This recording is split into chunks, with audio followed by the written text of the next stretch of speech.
Assalamualaikum warahmatullahi wabarakatuh. Sahabat curhatizen, inilah ekspresi kekesalan emak-emak saat menyaksikan rekonstruksi ulang ya kasus Agus Buntung. Oke, kita simak apa saja yang bisa kita ambil hikmah pelajaran dan apa yang bisa kita persiapkan agar kita menjadi lebih waspada terhadap hal-hal yang seperti ini, karena hal seperti ini punya potensi terjadi dimanapun dan kapanpun. Mari kita terus belajar agar kita bisa lebih waspada sehingga bisa lebih aman dari kejadian seperti ini, baik untuk kita, saudara kita maupun anak-anak kita. Oke, kita simak dulu ulasannya.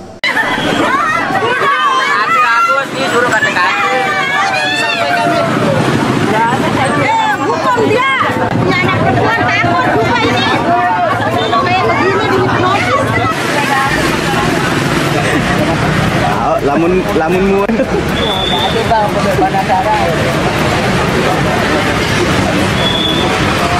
Pak. Tiga.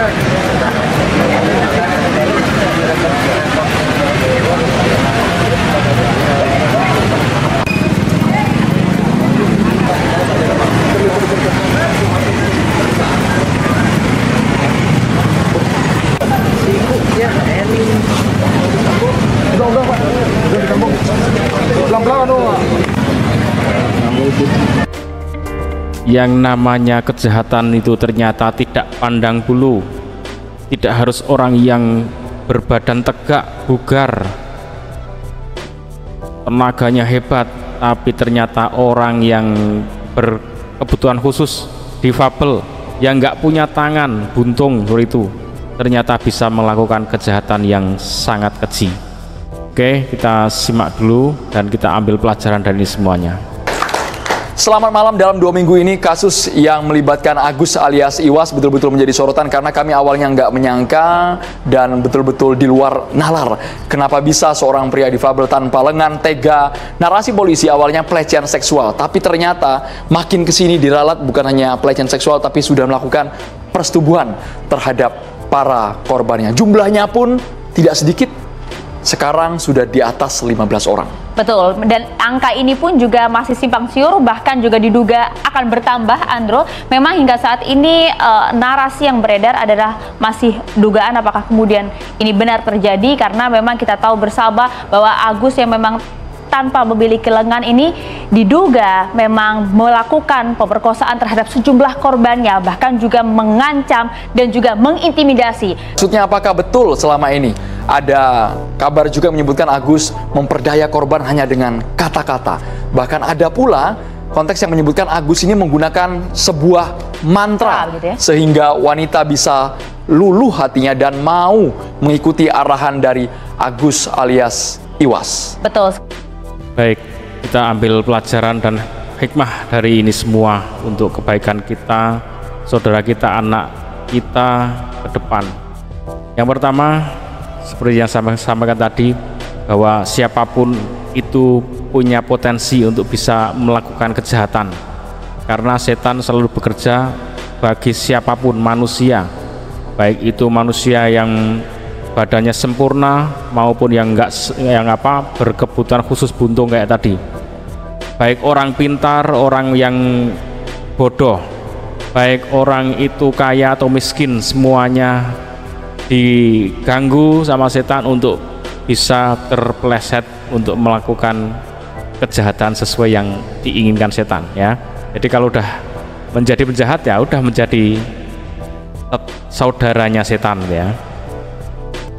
Yang pertama teman-teman, ini untuk anak-anak kita, untuk saudara kita yang perempuan terutama, kalau ada orang laki-laki nggak dikenal, saya juga pesankan kepada anak-anak saya, kamu kalau ada anak laki-laki nggak kenal, kamu sedang duduk, sedang apa, nunggu temanmu apa, ada orang laki-laki kok tiba-tiba datang menghampiri, nanya apapun, kamu harus menghindar ya, karena kejadian seperti ini harus menghindar dan harus hati-hati, jaga-jaga.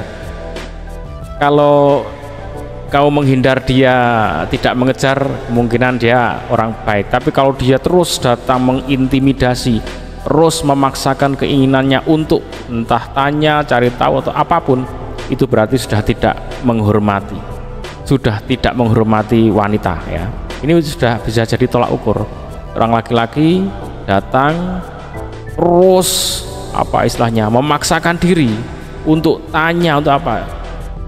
Nah, sebenarnya nggak ada yang salah kalau memang benar-benar mau tanya, mau cari informasi, itu nggak ada yang salah. Orang laki-laki, ada orang perempuan lagi duduk apa tanya, nggak ada masalah.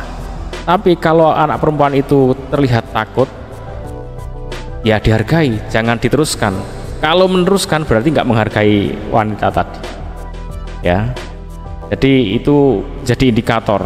Kalau di tempat umum kok nggak kenal, tiba-tiba nanya, boleh nanya itu ya.